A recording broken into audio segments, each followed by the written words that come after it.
نحمده ونصلي على رسوله الكريم أما بعد فأعوذ بالله من الشيطان الرجيم بسم الله الرحمن الرحيم ألف لام ميم ذلك الكتاب لا ريب فيه هدى للمتقين صدق الله العظيم ذلك الكتاب لا ريب فيه یہ ایسی کتاب ہے نہیں ہے کوئی شک اس میں ہدی للمتقین ہدایت ہے ڈر رکھنے والوں کے لیے ذالک الکتاب لا ریب فیہ ہدی للمتقین یہ سورہ بقرہ کی دوسری آیت ہے اور اس آیت کا پہلا لفظ ذالک ہے کوئی چیز دور ہو اور اس کی طرف اشارہ کرنا ہو تو اہل عرب ذالک سے اس کی طرف اشارہ کرتے ہیں۔ اسی طرح چیز دور نہیں ہے، قریب ہے، نزدیک ہے، لیکن اس چیز کی شان بہت بلند ہے، وہ چیز بہت ہی عظیم ہے، تو اس عظیم چیز کی طرف اشارہ کرنا ہو تو بھی ذالک سے اس کی طرف اشارہ کرتے ہیں۔ تو یہاں قرآن کریم کی طرف ذالک سے اشارہ کیا گیا اس کی عظمت کی وجہ سے کہ ذالک الکتاب یہ کتاب بہت ہی عظیم کتاب ہے، بہت عظیم الشان کتاب ہے۔ امام راضی رحمہ اللہ تعالی نے اپنی تفسیر کبیر میں فرمایا ذالک سے اشارہ اس بات کی طرف ہے کہ جتنے بھی پہلے نبی آئے سب نے اپنے امت کو یہ خوشخبری سنائی کہ آخر زمانہ میں محمد الرسول اللہ صلی اللہ علیہ وسلم تشریف لائیں گے، آپ آخری نبی ہوں گے، آپ پہ نبوت کا سلسلہ ختم ہو جائے گا اور آپ ایک ایسی کتاب لے کر آئیں گے جو قیامت تک آنے والی انسانیت کے لیے ہدایت اور رہنمائی کا ذریعہ ہوگی۔ تو پھر امتوں کے لوگوں کو اس کتاب کا انتظار تھا۔ جب اللہ پاک نے یہ کتاب بھیج دی تو فرمایا ذالک الکتاب یہ وہی کتاب ہے جس کا تمہیں انتظار تھا، یہ وہی کتاب ہے جس کی خوشخبری حضرات انبیاء علیہ السلام نے دی تھی، یہ وہی کتاب ہے جو آخر زمانہ میں نازل ہونے والی تھی، یہ وہی کتاب ہے جو قیامت تک آنے والی انسانیت کے لیے ہدایت اور رہنمائی کا ذریعہ ہے۔ ذالک الکتاب لا ریب فیہ یہ ایسی کتاب ہے کہ اس میں کوئی شک نہیں، نہ تو اس کے کتاب الہی ہونے میں شک ہے، نہ اس کے منزل من اللہ ہونے میں شک ہے۔ اس کتاب میں جتنی باتیں بھی کہی گئیں وہ ساری کی ساری بغیر کسی شک کے درست ہیں، اس لیے کہ یہ کتاب اللہ پاک کی ہے اور اللہ پاک کا علم لامحدود بھی ہے اور اللہ پاک کا علم یقینی بھی ہے، تو اللہ پاک کی کسی بات میں بھی شک اور شبہ نہیں ہو سکتا۔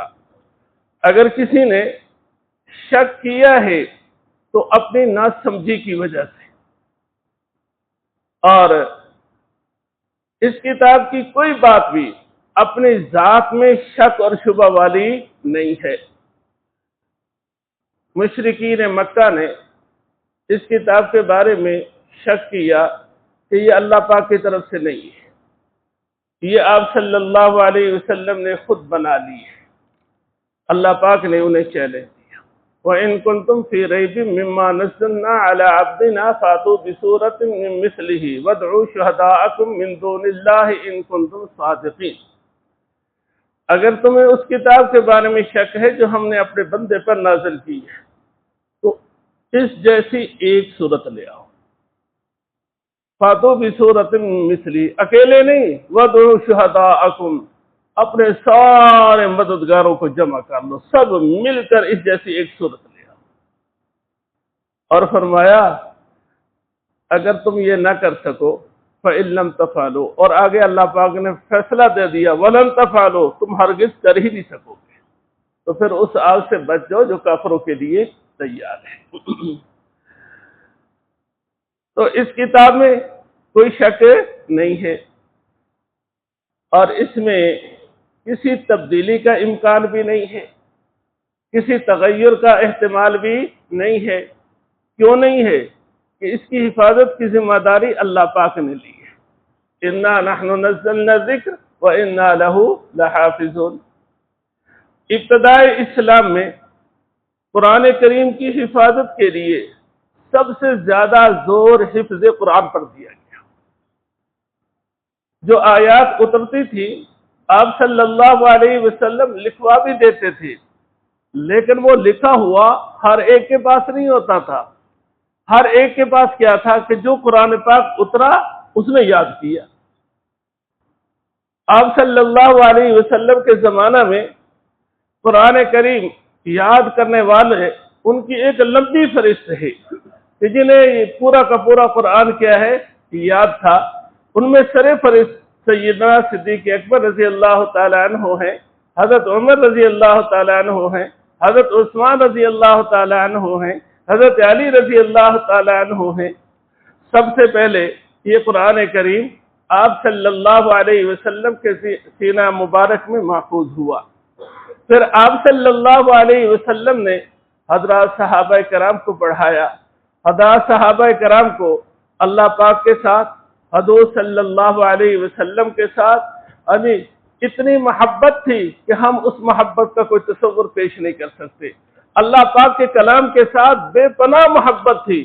پھر اللہ پاک نے انہیں حافظہ ایسا عطا کیا تھا کہ دنیا اس کی کوئی نظیر اور مثال پیش نہیں کر سکتی۔ تو جیسے وہ آپ صلی اللہ علیہ وسلم سے سنتے تھے اسی طرح اسے یاد کر لیتے تھے۔ اور یہ قرآن کریم کی حفاظت کا جو ذریعہ ابتدائے اسلام سے شروع ہوا آج تک جاری اور ساری ہے۔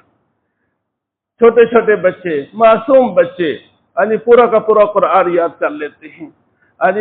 دنیا کی کوئی کتاب ازبر نہیں کی جا سکتی، لیکن یہ قرآن کریم ہے، اللہ پاک کی کتاب ہے جس کی حفاظت کی ذمہ داری اللہ پاک نے لی ہے۔ پچھلے دنوں ایک سرکاری سطح پر بھی ایک عجیب لطیفہ چھوڑا گیا۔